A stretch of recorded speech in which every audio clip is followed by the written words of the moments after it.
আমার ফাতেমা কেমন আছে? আলহামদুলিল্লাহ ভালো।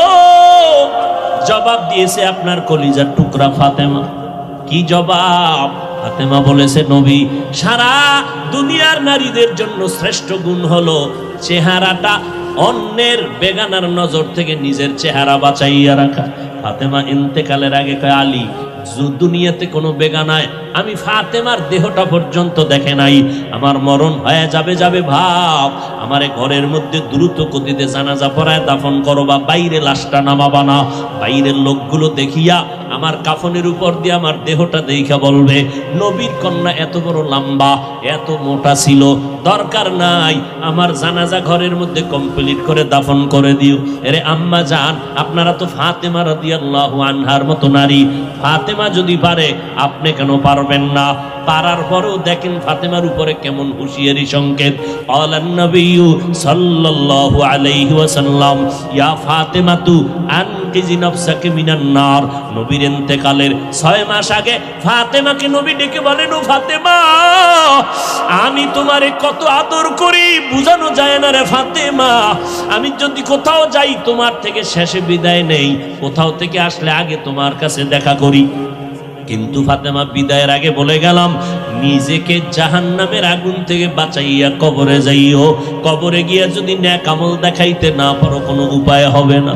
ও নবীর উম্মতের দল, আমার মায়ার নবী রাহমাতুল লিল আলামিন, কলিজার টুকরা ফাতেমা, জান্নাতের নারীদের সরদারিনী, তাকে যদি এত কঠিন কথা নবীর জবানে বলতে পারেন, ও চট্টগ্রামের আনোয়ার আর আম্মা জানেরা, আপনাদের আমলের খবর কি? ইমানের খবর কি? স্বামীর খেদমতের খবর কি?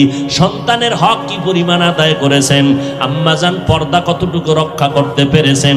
আপনার সতীত্ব, আপনার চরিত্র কি পরিমাণ ঠিক রাস্তায় রাখতে পারছেন? আল্লাহর সাথে একটু হিসাবটা তাড়াতাড়ি মিলাইয়া যান, কোন দিন কবরে ডাক আসবে বলা যায় না। ও নবীর উম্মতেরা, ও যুবক, এখনো সময় আছে, তওবা করো। স্কুলে পড়ো, কলেজে পড়ো, চাকরি করো, তবে আর নামাজটা ছাড়িও না রে বাবা। মা বাবার দোয়া নিয়ে সামনে আগাও। জীবনে যদি ভুল করিয়াও থাকো, এখনো সময় আছে, তওবা করো। আল্লাহর মোহাব্বত নিয়ে চলো।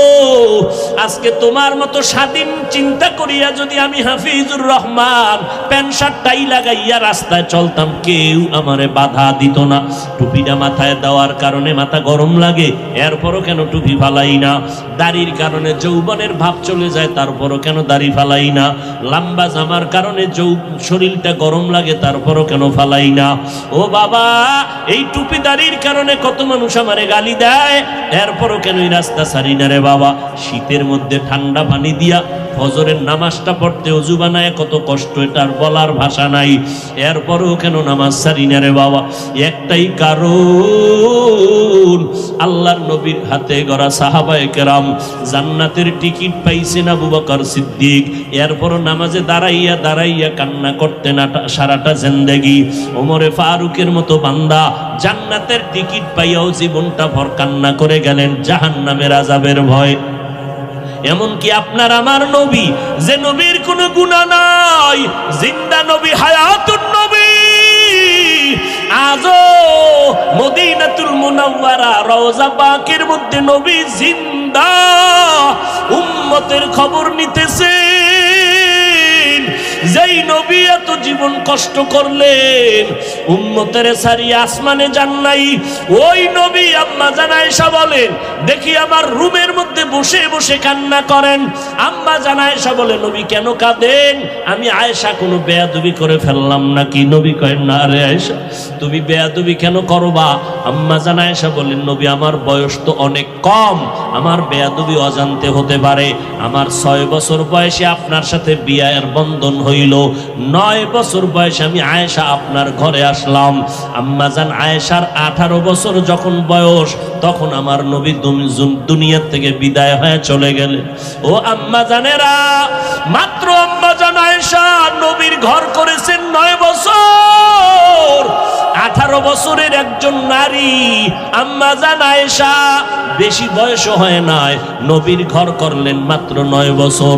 এই 9 বছরে 18 বছরের নারী আম্মা জান আয়েশা নবীর বরকতে স্বামীর খেদমত করে কি পাইলেন জানেননি? আম্মা জান আয়েশা বলেন, 6 বছরে বিয়া হয়ে গেল, 9 বছর বয়সে নবীর ঘরে আসলাম, বাকি 9 বছর নবীর ঘর করে 18 বছরে নবী বিদায়। আল্লাহর শুকর, ওই 9 বছরে আমি আয়েশাকে আল্লাহ এত ব্রেন দান করেছেন, আমি 2000-এর উপরে হাদিসের হাফেজা হয়ে গেছি। আর শুধু তাই না, আমার নবী আমার জন্য এমন দোয়া করিয়া গেছেন, ওই আরবের যত বড় বড় বড় বড় সাহাবায়ে কেরাম কঠিন কোন মাসআলায় যদি আটকাইয়া যাইতে, আমি আয়েশার কাছে যদি আসে, আয়েশা এমন একটা সমাধান দিয়ে দিতেন, বড় বড় সাহাবায়ে কেরামের মাসআলা হল হইয়া যাইত। ও আম্মা জান আয়েশা 18 বছর বয়স, 9 বছর ঘর করিয়া 2000-এর উপরে হাদিস তার মুখস্থ হয়ে গেল। অথচ কপাল বুঝি খারাপ, আম্মা জানেরা মাওলার কোরআন শরীফটাও পড়তে পারলেন না। কোরআনটা পড়বেন ফজরের পরে সূরা ইয়াসিন, জোহরের নামাজের পরে সূরাতুর রহমান তেলাওয়াত করবেন, আসরের নামাজের পরে আম্মা ইয়াতাসাআলুন, মাগরিবের নামাজের পরে সূরা ওয়াকিয়া তেলাওয়াত করবেন, এশার নামাজের পরে সূরা মুলুক তেলাওয়াত করবেন। আপনার ঘর ফেরেশতারা পাহারা দিবে, আপনার ঘরে কোনোদিন চোর ডাকাত আসবে না, আপনার স্বামীর কামাই রুজিতে কোনোদিন অভাব লাগবে না। সূরা ইয়াসিনটা পড়া ভুলিয়েন না রে আম্মা জান। কপাল খারাপ, দুনিয়ার সব কিছুই শিখলেন, কোরআন পড়া শিখলেন না। আমি ছোটবেলার থেকে বলতেছিলাম, ভুলে গেছিলাম, আম্মা জান আমাদের গজল শিখাইতেন, আম্মা জান আমাদের কোরআন পড়া শিখাইছেন। ও পর্দার আড়ালের আম্মা জান, কেন কোরআন শিখলেন না রে মা? কোরআনের মতো আর এত মধুর তেলাওয়াত কই পাইবেন? ও পর্দার আড়ালের আম্মা জান, ওই আম্মা জান আয়েশার মতো আপনারাও নারী। নবী বলেন, আয়েশা আমি কান্না করার কারণ হাসরের ময়দানের কঠিন কথা আমার মনে পড়ে গেল। আম্মা জান আয়েশা বলেন, কেমন কঠিন? নবী বলতেছেন, আয়েশা এই জমিনটা হবে কিয়ামতের মাঠ, হাসরের ময়দানে সমস্ত নারী পুরুষ উলঙ্গ আল্লাহর আদালতে দাঁড়াবে। আল্লাহ পাক গরম মেজাজ নিয়ে কুদরতের আওয়াজ দিয়ে বলবেন, লিমানিল মুলকুল ইয়াউম। আল্লাহ পাকের কুদরতের রাগান্বিত বড় আওয়াজে হাসরের ময়দানটা কেঁপে উঠবে। অপরদিকে সূর্যের গরম, আল্লাহ বলবে সূর্য যত তাপ আছে জমিনে ছেড়ে দাও। অন্যদিকে জাহান্নামের আওয়াজ, জাহান্নামের আওয়াজে হাসরের মাঠ থরথর করে কেঁপে উঠবে। নবীজি বলেন, ও আয়েশা নবীদের কোনো গুনাহ নাই, সেই নবীরা পর্যন্ত কান্না শুরু করবেন, হাউমাউ করে কাঁদবেন আর বলবেন, উম্মতের কথা সব নবীরা ভুলিয়া কাঁদবেন, আল্লাহ আমাকে বাঁচাও। আদম নবী কান্না শুরু করবেন, আল্লাহ আমারে বাঁচাও। মূসা নবী কান্না করবেন, বলবেন, আল্লাহ আমারে বাঁচাও। সূর্যের গরম সহ্য করা যায় না, জাহান্নামের আওয়াজ কানের মধ্যে নেওয়া যায় না। এমন এক কঠিন পরিস্থিতির মধ্যে ইব্রাহিম নবী কাঁদবেন আর বলবেন, আল্লাহ আমারে বাঁচাও। একজন নবী উম্মতের কথা কেউ স্মরণ করবেন না। আম্মা জান আয়েশা বলেন, নবী তখন আপনি তো দুজাহানের সরদার, রহমতের নবী, আপনি তখন কি করবেন? আম্মা জানকে নবী বলেন, ও আয়েশা ওই সময় আমি কোন উম্মতের কথা নিজের চিন্তা বাদ দিয়া আমি আল্লাহর দরবারে মাকামে মাহমুদে সিজদায় পড়ে কাঁদব আর বলবো, আল্লাহ আমার উম্মতের বাঁচাও, আমার উম্মতের বাঁচাও।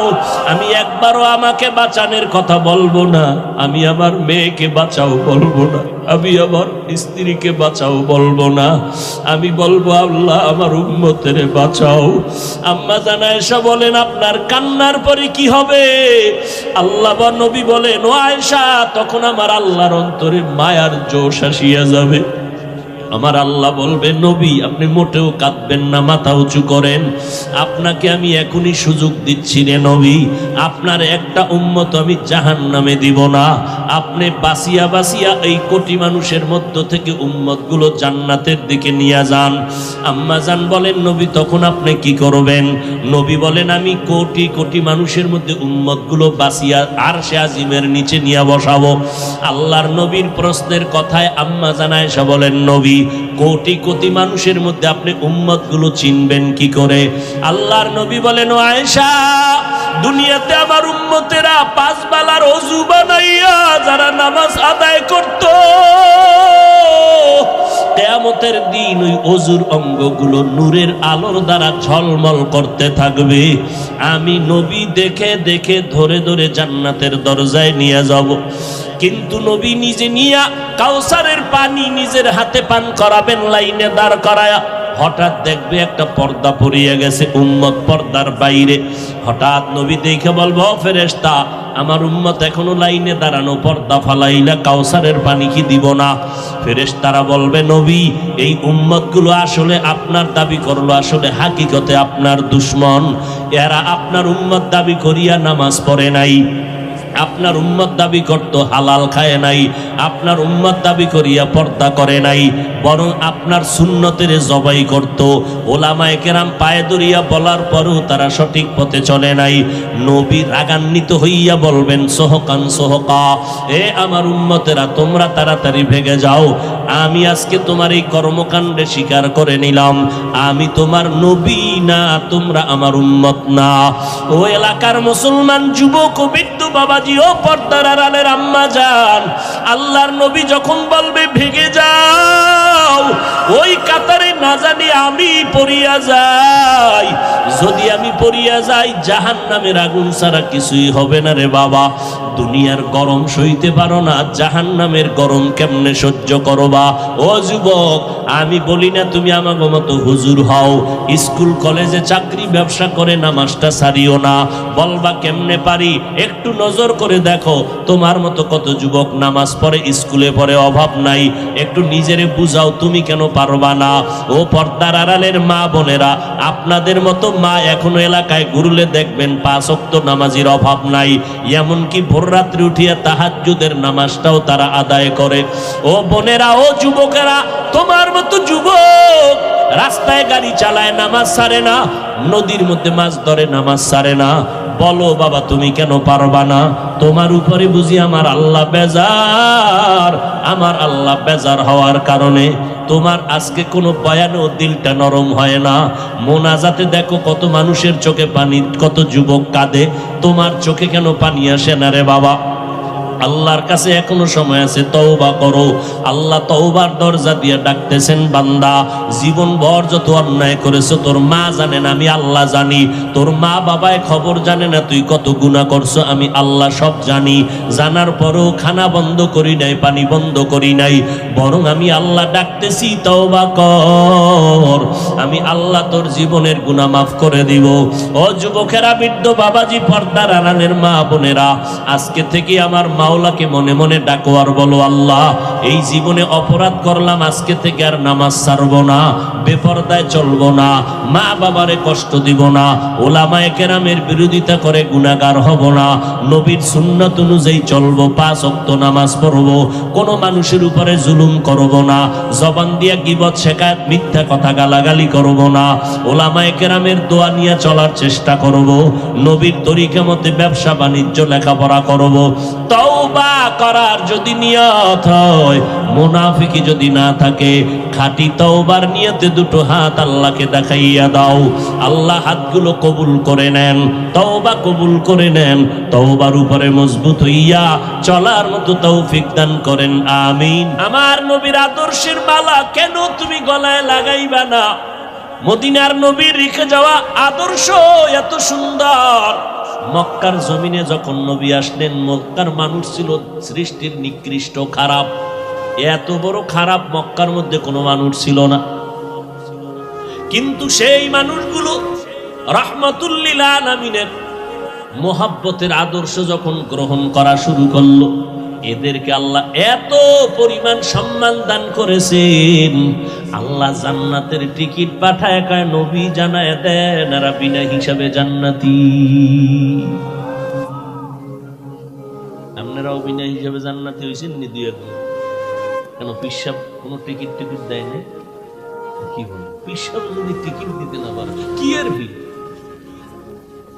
পিসাব কয়, ওরে তুই নামাজ পড়বি কেন? আমি ভির যদি তোরে নামাজ ছাড়া জান্নাতে নিতে না পারি, আমি কি এর ভি? তুমি শয়তানের বীজ।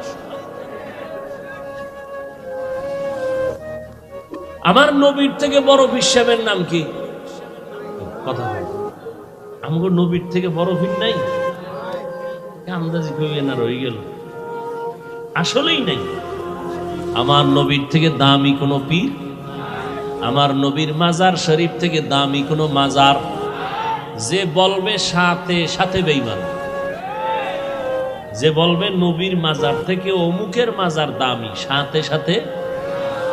এই কথা বুঝতে কি কোরআন হাদিস লাগবে? আল্লাহ আকল দিছে না? আকলে বুঝে ধরে না? এই যুবকেরা ঠিক করে কও, যদি ভুল বলি দাঁড়া, কানে ধরুন, একেবারে কান ছিড়ালাম দইরা তওবা কইরা। আমার নবীর থেকে দামি পীর সাহেবের নাম কি? নাই না? মনে মনে বোধহয় আছে দুই একজন, কও, আওয়াজে বোঝা যায় আছে, কও। নাই। আমার নবীর মাজার শরীফ থেকে দামি মাজারের নাম কেন? আজমিরের মাজার, নিজামুদ্দিন আউলিয়ার মাজার, খানজাহান আলীর মাজার, শাহপরান শাহ নেয়ামত নাই। জমিনের মধ্যে দরবার শরীফ বলো, মদিনার দরবার থেকে দামি দরবার কোনটা? ভাবো, এক মিনিট ভাবো। আমার নবীর মদিনার দরবার থেকে দামি কোন দরবার আসেনি? যদি কেউ ভাবো আমার নবীর মাজার থেকে দামি মাজার অমুকের মাজার, তোমার ঈমান চলে যাবে। শুধু ঈমান চলে যাবে না, কইতে দেরি, বিসমিল্লাহ ছাড়া জুতা নিতে দেরি নেই। আমার নবীর থেকে বড় পীর জমিনে নাই। আমার নবীর থেকে বড় কোন মাজার এই জমিনে আর। এর যুবক, আমার নবীর আদর্শ গ্রহণ করিয়া মক্কার বড় বড় খারাপ খারাপ মানুষগুলো তো দামি হয়ে গেল। এরে নবীর উম্মতের দল, এদের ইতিহাস যদি সারা জীবন বয়ান করি শেষ করা যাবে না, কেমন দামি আল্লাহ তাদের বানাইলেন। ৩৯ জন মুসলমান আমার নবীর হাতে কালেমা পড়ে ফেললেন। 10 বছর বয়সে হযরত আলী নবীর হাতে কালেমা বললেন। নবীর আদর্শ দেখার পর কলিজা ঠান্ডা হয়ে যাইতেছে সাহাবায়ে কেরামের। কেমন মায়ার নবী! জঙ্গলের পার্শ্ব দিয়ে হাঁটতেছেন আবু বকর সাথে। দুইজন হাঁটতে হাঁটতে অনেক দূর হেঁটে গেলেন, পেটে লাগছে ক্ষুধা। হঠাৎ দেখে একজন আল্লাহর বান্দা চেটিয়াল ময়দানে বকরি চড়ায় রাখাল। নবী দাঁড়াইলেন, আবু বকর দাঁড়ালেন। এই রাখাল, তোমার এই বকরিতে দুধ হয়? বলে হয়। আমার একটু দিবা না, ক্ষুধা লাগছে। রাখাল বলে, বকরির আমি রাখাল, আমি তো মালিক না, আমার অনুমতি নেই দেওয়ার, আমি মালিক না, আমি শুধু রাখাল। শুধু এই এতটুকু বয়ান যদি কেউ দিলে ঢুকায়, আর দুর্নীতি থাকে সোনার বাংলায়, কইলি কইব রাজনীতি। রাখাল বলে, আমার মালিকানায় নাই। এবার রহমাতুল লিল আলামিন দাঁড়ায়ছেন, আবু বকর দাঁড়ানো। ডাক দিয়া কয়, রাখাল, যেই বকরিটা জীবনে দুধ দিবে না, তুমি ভাবো ওই বকরিটা আমি মুহাম্মদের হাতের সামনে এনে দাও। যেটা জীবনে দুধ দিবে না, ওই বকরি নিয়ে আসছে। এইবার বকরিটার নবী হাত দিয়া, বরকতের হাত দিয়া মুছে দিলেন। রাখাল তাকায় দেখতেছে আর বলতেছে, আমি দেখতেছি আব্দুল্লাহর ছেলে মোহাম্মদ যখন বকরির পিঠের উপরে হাত মোবারক বুলাইয়া দিল, সাথে সাথে ভরপুর ওলান হয়ে গেল। মোহাম্মদ নিজের হাতে দুধ টেনে টেনে টেনে টেনে বের করে নিজেও পান করলেন, আবু বকরকে পান করালেন, আমারেও দিলেন। এরপরে বকরিটার উপর আবার হাত মুছলেন, আগের মতো হয়ে গেল। এই রাখাল, বকরিটারে আবার পালের সাথে দিয়ে আসো। রাখাল পালের মধ্যে দিয়া একটা দৌড় দিয়া কয়, আব্দুল্লাহর সন্তান, আপনার নাম শুনছি কিন্তু এমন সুন্দর, আপনার মুআজিজা এমন অলৌকিকতা জানি নাই। বেয়াদবি মাফ করবেন, আমারে মুসলমান বানায় দে। ওগো নবীর উম্মতেরা,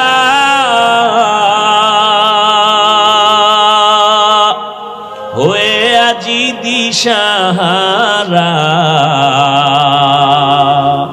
কোরআন হাদিসের চলো যখন যাহা চায় মনে, নবী বিনে কে তরবে পুলসিরাত মিজানে, নবী বিনে কে তরবে পুলসিরাত মিজানে। কেমন মায়ার নবী আমার, যে নবীর আদর্শ দেখে দেখে বেঈমানরা অল্প সময় কালেমাওয়ালা হয়ে গেল। এরে নবীর উম্মতের দল, আমার মায়ের নবীর আদর্শে পড়িয়া সাহাবায়ে কেরাম নিজের জীবনটাকে বিলীন করে দিয়েছেন, জীবন দিয়ে দিছেন, কিন্তু আল্লাহর মোহাব্বতের বিলীন করেন নাই। নবীর মোহাব্বতের মাঝে কোনো ফাটল ধরান নাই। এরে নবীর উম্মতেরা, ও যুবক, এত সুন্দর একটা প্যান্ডেল সাজাইয়া মানুষগুলো বসে আছে, খাওন নাই, ঘুম নাই, বিছনাটাও এত কোয়ালিটি পূর্ণ না। আপনাদের কি মখমলের চাদর দিছেনি? যেই বিছনাটা দিছে এটাই যদি কোনো বিয়ার অনুষ্ঠানে দেয়, কি পরিমাণ জুতা খাইব। অথচ এখানে আপনারা যে বসে আছেন, কে বড় কে ছোট, কে আলেম কে মূর্খ, কোনো ভেদাভেদ নাই, কষ্ট নাই। আছে? কষ্ট আছে? যাহারে ওয়াজে আইলাম, আমাকে এইরকম দুর্বল বিছনা দিল কেন? তাহলে স্বর্ণের ভাটি নিয়ে আইতাম।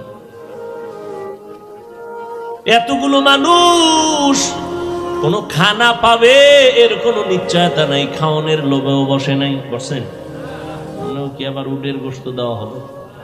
কোনো লোভ নাই। এরপরে এতগুলো মানুষ নিয়ন্ত্রণের জন্য কোনো পুলিশ নেই, র্যাব নাই। আছে?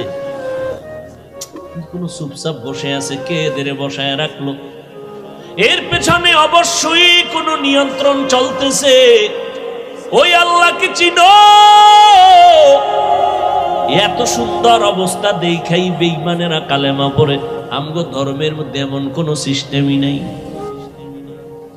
মুহাম্মদের আদর্শের মধ্যে এত সুন্দর সিস্টেম, এটা দেখে দেখে বহু বিধর্মী কালেমা পড়ে। অযুবকের দল, মদিনার নবী বলছেন, যুবকের দ্বারা আমি মুহাম্মদের উপকার হয়েছে। আজকে সেই যুবক সারাটা রাত মোবাইলটা সামনে নিয়ে কবিরা গুনাহ করে করে করে করে রাত কাটায় দেয়। ও যুবক, তাকাইয়া দেখছো তোমার মতো কত যুবক আন্দর কিল্লা মসজিদের গেইটে গিয়া জুমার সময় দেখবা অনেক যুবক তোমার মতো চেহারা, সুন্দর গোলাপের মতো, কিন্তু দুইটা চোখের পাওয়ার নাই, ভিক্ষার হাতা থালা নিয়ে কাঁদতেছে, আমার একটু ভিক্ষা দেও। তোমার 2 টাকা দিলে আমার বাসার মধ্যে আগুন জ্বলবে, খানা হবে। আজকে তুমি যেই চক্ষু দিয়া নাচ গান দেখে সারাটা রাত্র কাটাও, আল্লাহ যদি তোমারে অন্ধ বানাইতেন, কেমনে সেই নাচ গান দেখতে রে যুবক? আমার আল্লাহরে এখনো চিনো না। আমরা নবীর তরিকা মানার কারণে তোমার সম্মান কমে নাই, ইজ্জত আমাদের কমে নাই। আমার নবীর এই সুন্নতার আদর্শ দুনিয়ার কোন হিন্দুরা মানবে না, বৌদ্ধরা মানবে না, ইহুদিরা মানবে না, খ্রিস্টানরা মানবে না। বলো বাবা, আমার নবীর সুন্নতের আদর্শ কারা মানবে? সত্য কথা বলতেও কষ্ট লাগে।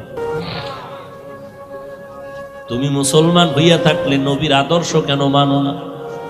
তুমি কি বাঁচবা? আর পরে আরো 10 বছর পর গ্যারান্টি কই এমন একটা দিন নেই যুবকের লাশের খবর নেই। 365 দিন খুঁজবা, দেখবা গড় হিসাবে প্রতিদিন যুবকের লাশ। আজকে তুমি এখন বয়ানে বসছো, দিব্যি আরামে শুনতেছো, আল্লাহ না করুন আগামীকাল না জানি কার খবর হয়ে যায় হসপিটালে অমুক বান্দা অসুস্থ বিছনায় পড়ে আছে, পরের দিন নাই। ও যুবক, আমার মায়ার নবী তোমার জন্য কত দোয়া করে গেলেন। ওই নবীর আদর্শের মালা গলায় লাগাও। তোমাকে আমি এই কথা বলি না চলো স্কুল কলেজ বাদ দিয়ে সবাই কওমি মাদ্রাসায় যাও। না না না, একবারও বলবো না, কেউ বললেও মানবা না।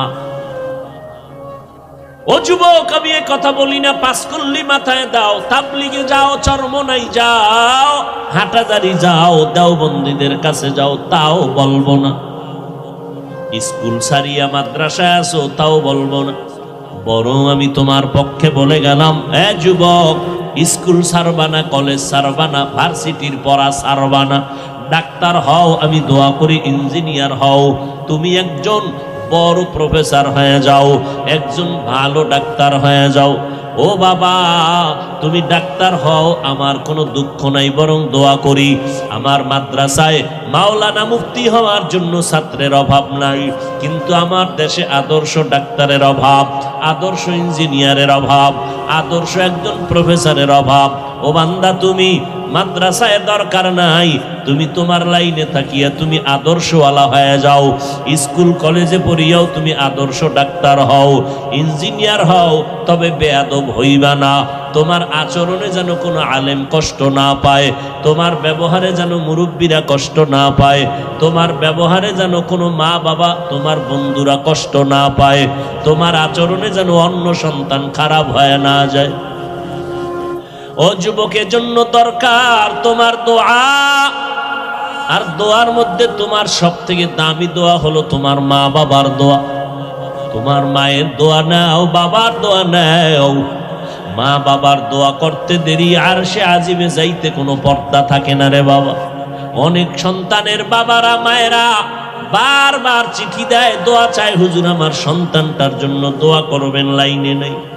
আমি বলি আব্বা জানেরা, আম্মা জানেরা, যেই পরিমাণ হুজুরদের কাছে আপনারা দোয়া চাইলেন, এর অর্ধেক যদি আল্লাহর কাছে চাইতেন ফলাফল পেয়ে যাইতেন। বাবা হইয়া দোয়া করতে পারেন না, কি মোহাব্বত সন্তানের জন্য। এর পর্দার আড়ালের আম্মা জান আসেনি, আম্মা জানেরা আছে, আম্মা জানেরা আওয়াজ শুনিনি, আমাকে ফাঁস করলে আওয়াজ শুনি। আল্লাহ কবুল করেন। আর আওয়াজ শুনবে কি? ডাইনে বামে ক্যাসেট মেসেট নিয়ে যখন প্যান্ডেলে ঢুকে, আওয়াজের ভিতরে আর কোনো বয়ান চলে না। আবার দু চারজন মহিলা যদি এক জায়গায় হয়, বয়ান তাদেরটা শোনা লাগে, আমগো শুনবে কখন? যেই বয়ান শুরু হয়, তিন চারজন আম্মা জান এক জায়গায় হলে টাটকা বয়ান চলে। এই প্যাঁচ লাগাইন না। মহিলা প্যান্ডেলে প্রজেক্টর দেওয়া কবিরা গুনাহ, হারাম। আমার চেহারা আপনার বোনেরা দেখবে, মায়েরা দেখবে, হালাল না হারাম? যেটা সরাসরি দেখা হারাম, এটা ভিডিওতে দেখাও হারাম। মানেন না মানেন, ফতুয়ার জায়গায় ফতোয়া, তাকওয়ার জায়গায় তাকওয়া। আমার চেহারা আপনার বোনেরা দেখবে, মায়েরা দেখবে, হালাল না হারাম? আল্লাহকে সাক্ষী রেখে বলেন, হালাল না হারাম?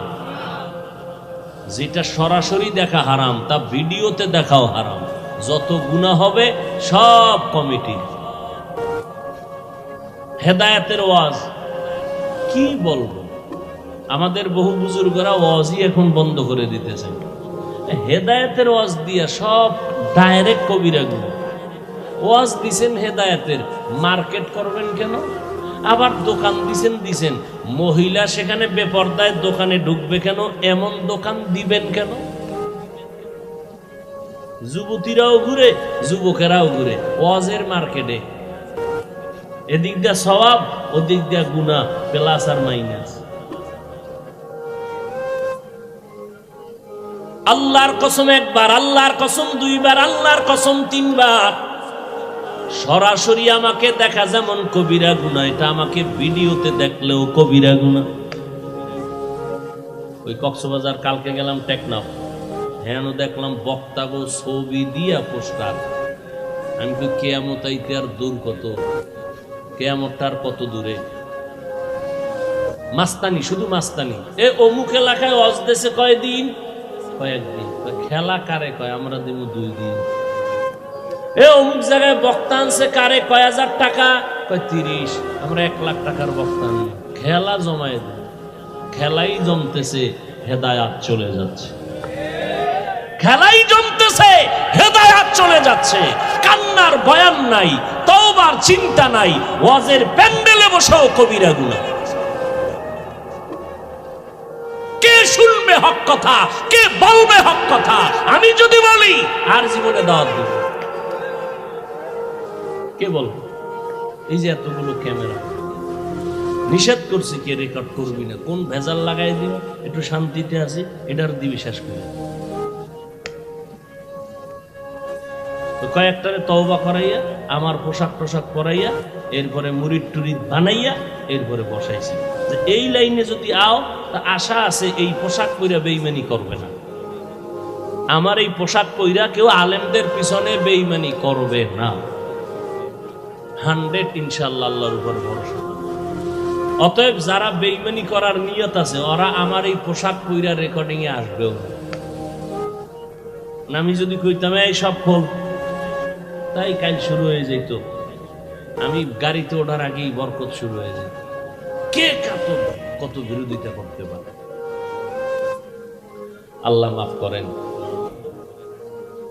আবু হানিফ ভাই আমেরিকান প্রবাসে আছে, মহিউদ্দিন আপনাদের এলাকার সন্তান। ওদের মহব্বতে দাওয়াতে আসি, চোখের সামনে তাকাইয়া যদি দেখি গুনাহ, আর আমি যদি এটা দেখেও চুপ থাকি, তা আমি বক্তা, আমি তো আগে যাব জাহান্নামে।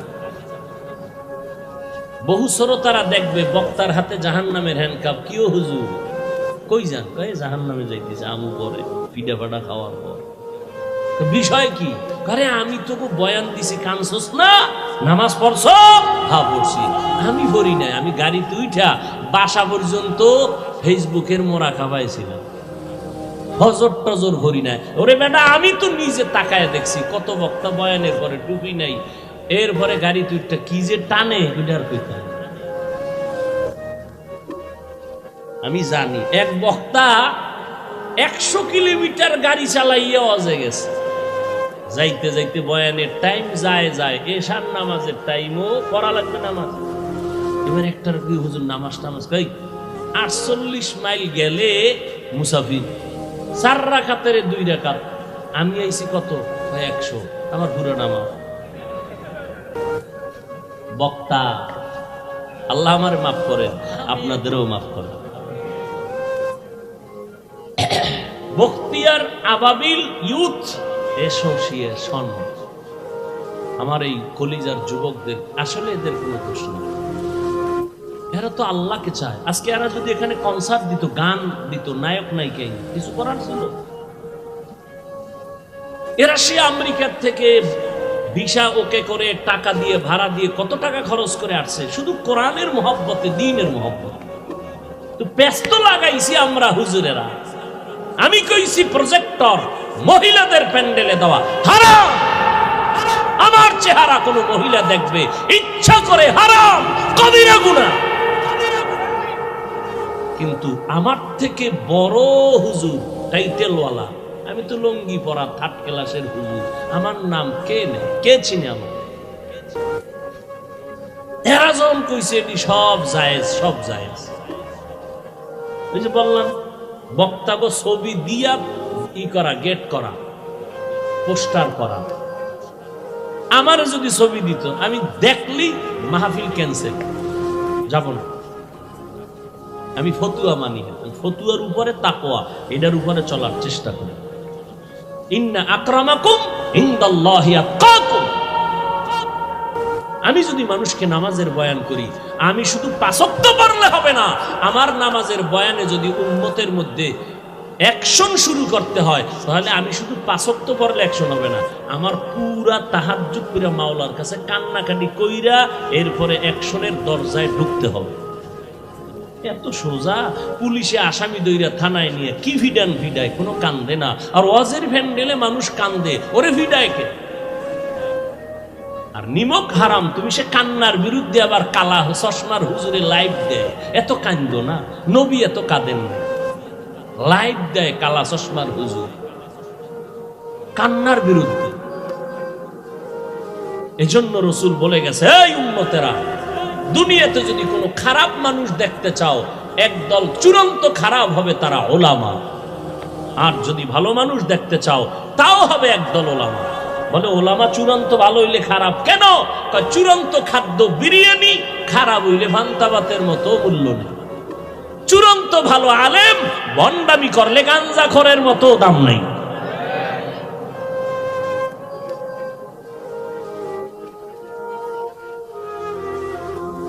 হায় হায়, কি বয়ান করব?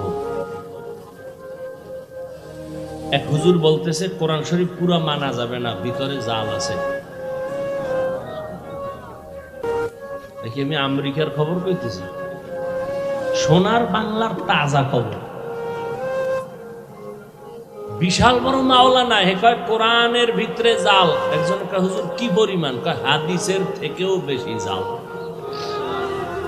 ও ভাই, কোরআনের মধ্যে যদি ভেজাল হয় এই সন্দেহ অন্তরে থাকে তো ইসলাম আছে আর আল্লাহ আছে? আমি হুজুর শেষ, সব শেষ, তার বয়ান করব কি? তা আওয়ামী লীগ ওয়ালারা বলে নাই, বিএমপি ওয়ালারা বলে নাই কোরআনে যা বলেছে এক মাওলানা। কি বয়ান শুনবেন?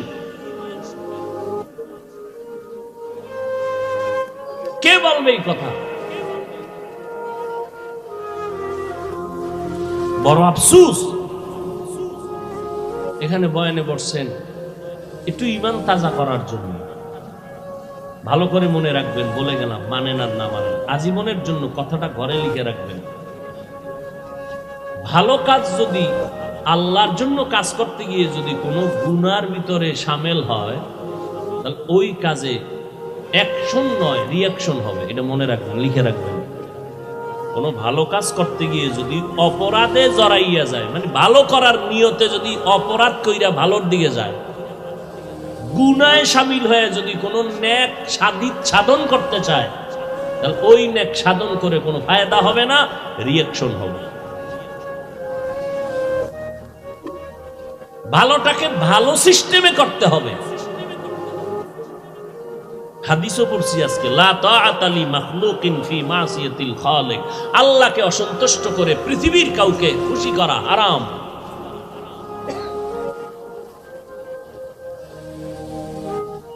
সুন্নতের খানা পইরে গেছে, উঠায় খাইছে, একজনকে অভদ্রতা, চিৎকার দিয়ে বলেছে, এই আহমক, রাসূলের সুন্নত, আমার হাবিবের সুন্নত, তোর মতো দুনিয়াদারের কথা আমি ছেড়ে দিব? আমরা প্লেট চেটে খাই, কয় অভদ্রতা, আর এরা কুত্তার মতো কিছু খায়, কিছু ফেলে দেয়, ভদ্রতা।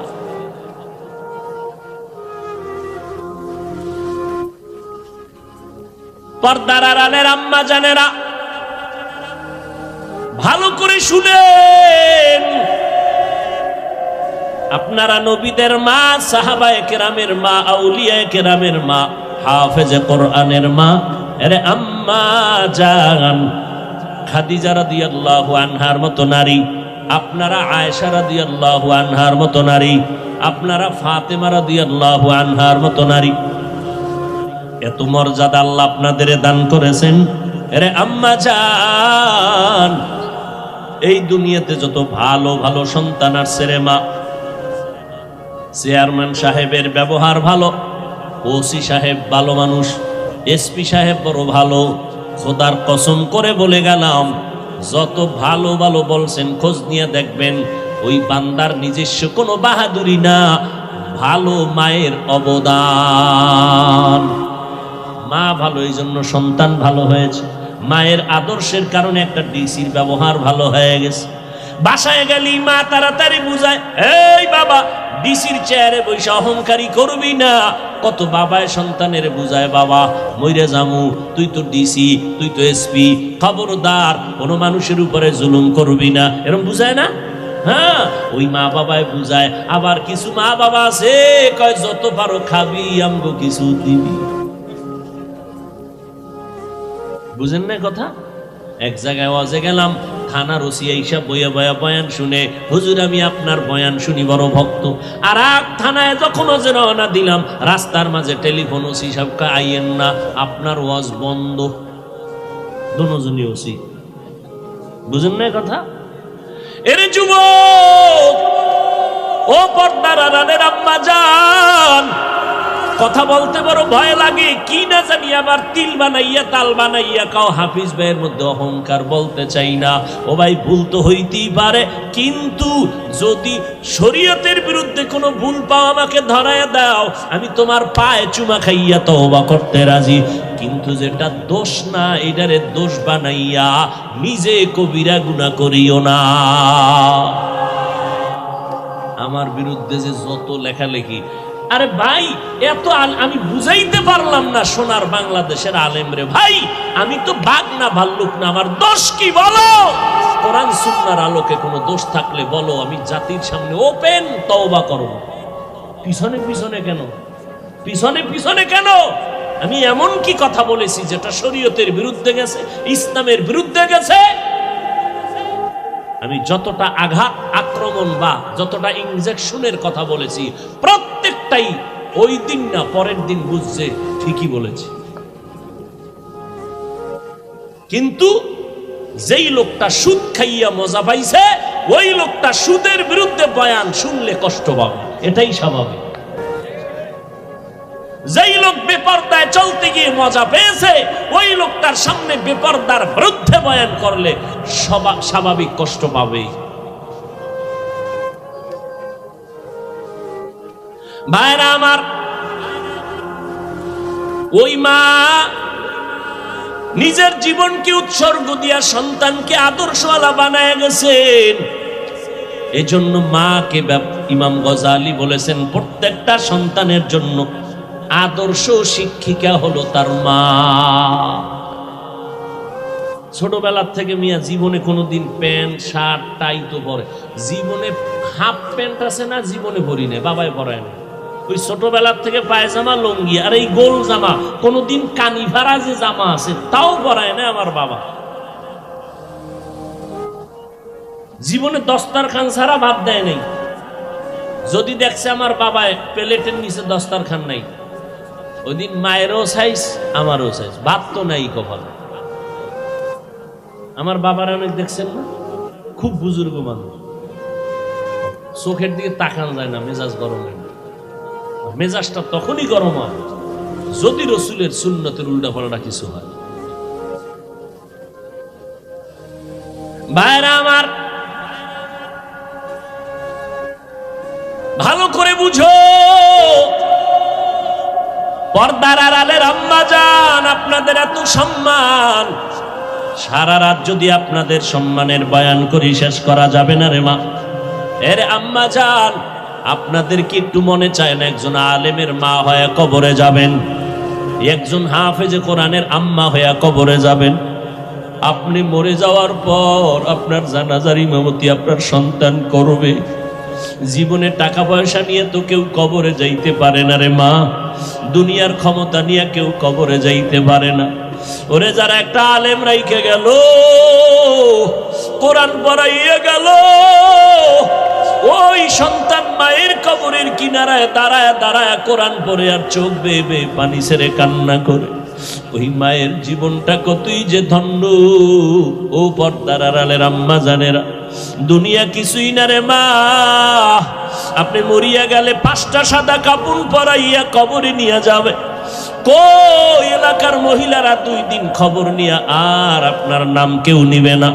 কিন্তু খোদার কসম, একটা নেককার সন্তান যদি রেখে যান, আপনার সন্তান ডাক্তার হবে, তবে যদি কোরআন পড়ায়া আদর্শওয়ালা বানায় যান, ওই সন্তানের আদর্শ দেখে মানুষ দোয়া করবে, আর ওই দোয়ার একটা অংশ আপনি মা কবরের মধ্যে পাইয়া যাবেন। ওই সন্তানের কথা মনে করতে গিয়া সবাই মাকেও দোয়া করবে, কারণ ভালো মা না হইলে কখনো সন্তান ভালো হয় না, বাবার আদর্শ ভালো না হইলে কখনো সন্তানের আদর্শ ভালো হয় না। এরে আম্মা জান, স্বামীর মাল হেফাজত করবেন, সন্তানকে আদর্শওয়ালা বানাবেন। আল্লাহর দরবারে কান্না করবেন। স্বামীর মালটা কিন্তু আপনার নিজেরই মাল। সন্তানটাকে ইঞ্জিনিয়ার বানাবেন, তবে কোরআনটা পড়াইয়া ইঞ্জিনিয়ার বানায় দেন। আপনার সন্তান ইঞ্জিনিয়ারিং পড়ার ফাঁকে ফাঁকে ঘুমের ঘরে এশার নামাজের পরে ঘুমের আগে 1 ঘন্টা কোরআন পড়তে পাঠায় দেন কোনো ইমাম সাহেবের কাছে, অথবা ফজরের নামাজের পরে 1 ঘন্টা কোরআন শরীফ পড়তে পাঠায় দেন। ও আম্মা জান, আপনি যদি একটু সোচ্চার হয়ে যান কষ্ট করিয়া, সকালবেলা যদি আপনার সন্তানটারে ডাক দেন, বাবা ওঠ নামাজ পড়। আমার নবী তো তাবিজটা দিয়ে গেছেন 1500 বছর